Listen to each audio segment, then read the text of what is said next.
Okay, so what does all this equilibrium stuff mean?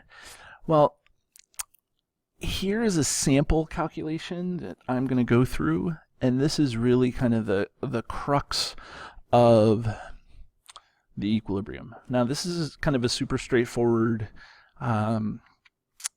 calculation, kind of designed to make sure that everybody is on the same page. So,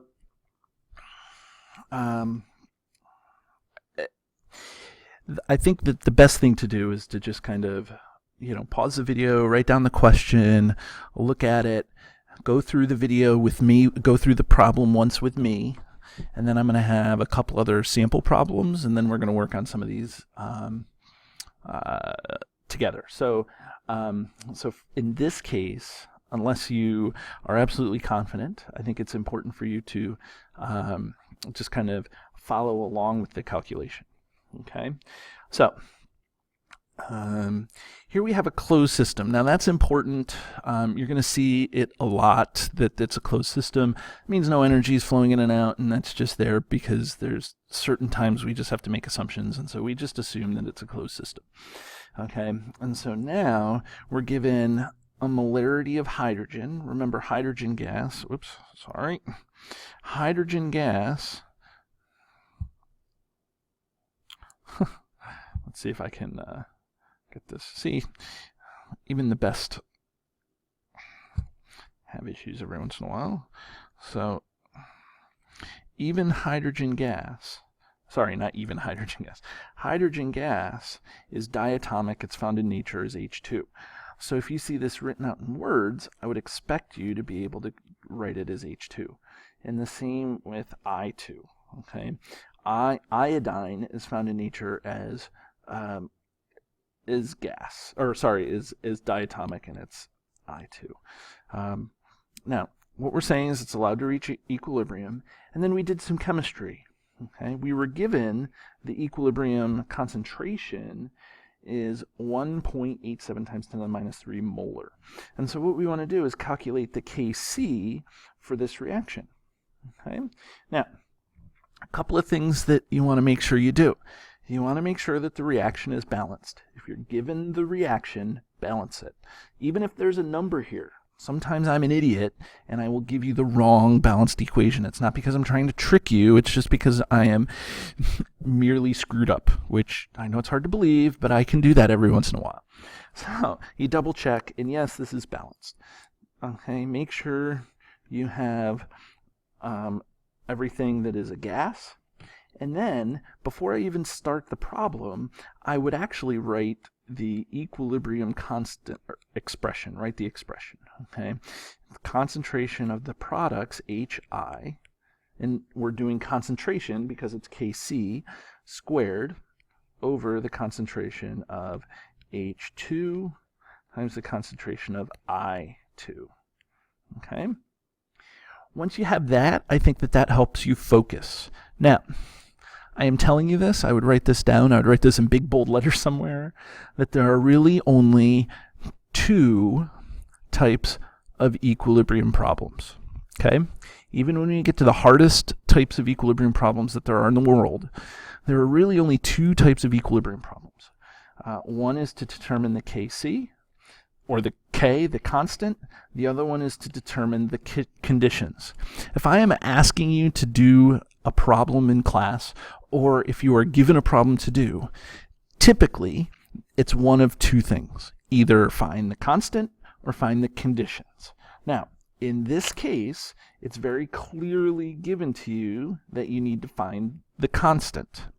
So that means that at some point throughout the problem, you should have been given the equilibrium conditions. The equilibrium constant has to be calculated when the reaction has hit equilibrium. Well, that may seem a little crazy because right now we have an initial concentration and we only have the equilibrium concentration of HI. Now, this is where ICE charts come into play. Now, you may want to call them ice charts. That's fine. some reason, I'm stuck calling them ICE charts. It's just what it is. Okay, so there's got to be a way that we can show this relationship with this and try to figure out, because that's what I'm telling you, is that you should be able to figure out the conditions if you want to calculate the constant. So here we go. Here's what it looks like. So this is what it is. There's I, C, E. That's where it comes from. If you've never seen one of these before, I'm sorry that you've had to go your whole life without seeing an ICE chart. To me, they are the tool for which all of stoichiometry can be explained. But here we go. We were given that initially we had 1.000 times 10 to the minus 3, and then we had 2.00 times 10 to the minus 3 of this. Now, in this here, it doesn't explicitly tell you that you have any HI. So even though making assumptions is bad, we all know what they do, we still have to say, well, since it wasn't given to us, we're going to say that there's no beginning or no amount of product to begin with. And that kind of makes sense logically. If you had some to begin with, why are you trying to make some? There are times when that's what we have to do, but, let's start with 0. Now, this is already related by stoichiometry, right? H2 plus I2, and these are all gases. Gases is in equilibrium with HI gas, and this is 2. Okay? So now, this is where stoichiometry comes into play. Okay? Well, if we're having 0, and at equilibrium it was 1.87 times 10 to the minus 3, well, how much did this lose? Well, stoichiometrically, this is 1, and this is 2. For every one of these, 2 of these were made. So this gained 2x. Okay?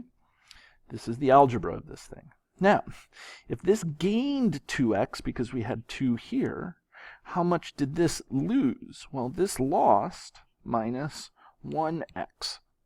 Or if you wanted to, you could just say minus x, whatever is easier for you. But this lost 1x. We are consuming the reactants to make products. So we lost 1x reactants. Okay. Same here. What's the coefficient? Well, we lost one of those too. Now, if we look at our columns, is there a column that we can figure out what x is? In this case, absolutely. What we know is that 0 plus 2x must equal 1.87 times 10 to the minus 3. Well, if that's what we know, then we can just do the math. Well, 0 is nothing, so that's fine, and then we divide by 2, right? Divide both sides by 2. Okay, I like to go through this step by step. It's a video, so you can stop, pause. If you know it, you can fast forward even. But whatever. The point is that we can do the math. Okay. Oops. Divided by 2. Okay. I'm actually physically typing it into the calculator. And so what we get is we get x 9.35 times 10 to the minus 4 molar. Now, keep in mind that that's the value for x. So here, what are we losing? We're losing x. So we take this minus 9.35 times 10 to the minus 4. So it's 2.000 times 10 to the minus 3 minus 9.35 times 10 to the minus 4, and we get how much that is. So 2 times 10 to the minus 3 minus second answer. Okay, so this is equal to 0.001 0.065. Okay? Now we do the same thing here. 1.000 times 10 to the minus 3 minus 9.35 times 10 to the minus 4. Sorry, my pen isn't writing on there very well. Okay, so let's do that. So 1 times 10 to the minus 3 minus 9.35 times 10 to the minus 4 to the negative 4. And so what we get is we get 6.5 times 10 to the minus 5. Okay, so what we have gotten, like I said, we've gotten the equilibrium conditions. We can always get the equilibrium conditions. So if we're trying to find the equilibrium constant. So now we have the equilibrium constant, now we have the equilibrium conditions. Okay, we have this number, and this number. Now it's just a matter of plugging and chugging into our equilibrium expression. Okay, I know I'm saying equilibrium a lot, but that's one of the reasons why I think it's valuable to do the video here. So we have the equilibrium expression. So let's take a minute and let's go here. And so what I'm going to do, oh, wrong one. Let's go here. Okay, now we'll go to a different slide here. And so what we can do is we can take that, and write and do our work here. Okay, I'm going to use this to do my work. So we have Kc equals the concentration of Hi squared over the concentration of H2 raised to the first times the concentration of I2 to the first. Okay, now let's just double check here. The numbers, make sure we're in the right spot here. So we have 6.5, let's do Hi. Okay, that is 1.87 times 10 to the minus 3. Let me see what I can do here. Let's see. Whoop. Whoop. Go back to my thing here. Let's see. And show. I can probably. Okay. So this is 1.87 times 10 to the minus 3, which was given to us in the problem. 1.87 times 10 to the minus 3. Now that's squared divided by, and now we look up what that is. Okay, 6.5 times 10 to the minus, that's a 5. That should be a 5. Okay, so it's 6.5 times 10 to the minus 5 raised to the first. And then I2, I won't look it up, 0.001065. Now, I'm doing all of this for kind of a reason, is because I want to see, you can see me getting hung up on some of the number transfer and things like that. So I always think that it's important to kind of keep your work organized and neat. Okay, now let's do the math.